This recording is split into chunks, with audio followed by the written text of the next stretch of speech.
A dramatic headline is spreading fast online, claiming that Donald Trump is about to scam every American. The language is explosive, and that's exactly why it's getting attention. But what's actually behind this claim? Is there a real policy proposal, a financial program, or a misunderstanding being amplified for clicks? In today's media environment, emotionally charged words often travel faster than verified facts. This report breaks down where the allegation comes from, what critics are warning about, what supporters argue in response, and what Americans should actually watch for before drawing conclusions. The controversy stems from recent policy proposals and campaign rhetoric tied to taxes, benefits, and government payments. Critics argue that some proposals could shift costs onto ordinary Americans while benefiting corporations or wealthy individuals. Supporters counter that these ideas are designed to stimulate growth and reduce government inefficiency. The word scam is not coming from any court or official ruling. It's coming from political opponents and viral commentary. That distinction matters. Allegations and outcomes are not the same thing. One major concern raised by critics involves tax policy changes. Opponents claim certain proposals could reduce public revenue while increasing deficits, potentially leading to cuts in social programs later.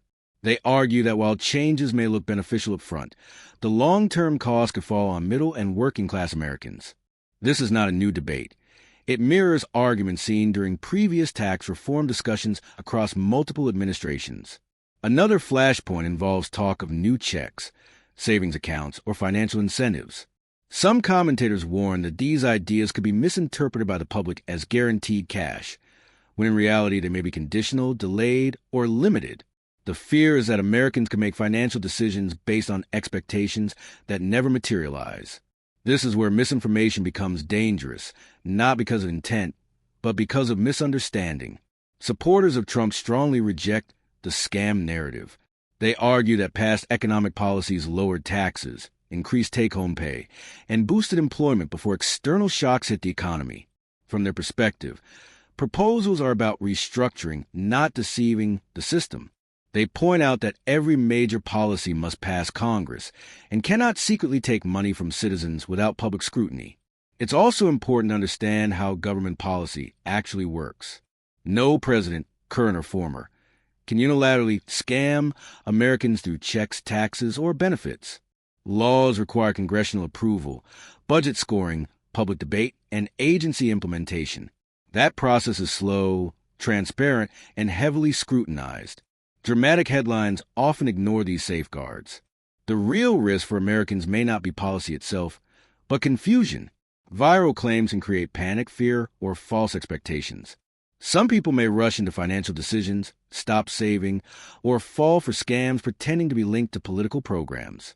Ironically, the biggest scams often come from criminals exploiting political chaos, not from the policies being debated.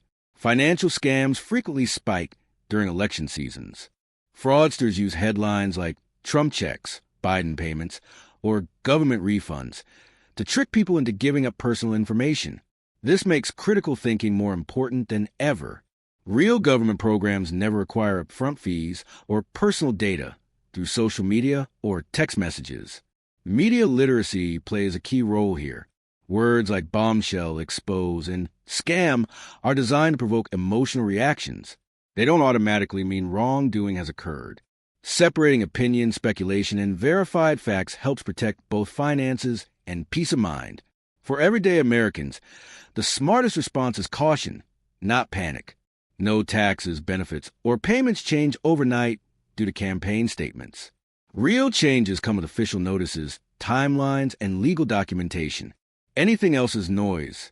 This controversy also reflects broader distrust in institutions. Many Americans feel burned by past promises from all sides of politics. That frustration fuels extreme language. Understanding that context helps explain why such headlines spread so fast, even when facts remain unclear. Economists emphasize that policy outcomes depend on details, not slogans. A proposal can sound harmful or helpful depending on assumptions, timelines, and implementation. That's why neutral analysis matters more than outrage. It's also worth noting that every administration faces accusations like this. Similar language has been used against presidents from both parties. Rarely does it translate into proven wrongdoing. More often, it reflects political warfare rather than legal reality. If any proposal truly harmed Americans financially, it would face court challenges, audits, and congressional investigations. These mechanisms exist precisely to prevent abuse. Fear-based narratives often skip this part. For families, retirees, and workers, the best protection is preparation.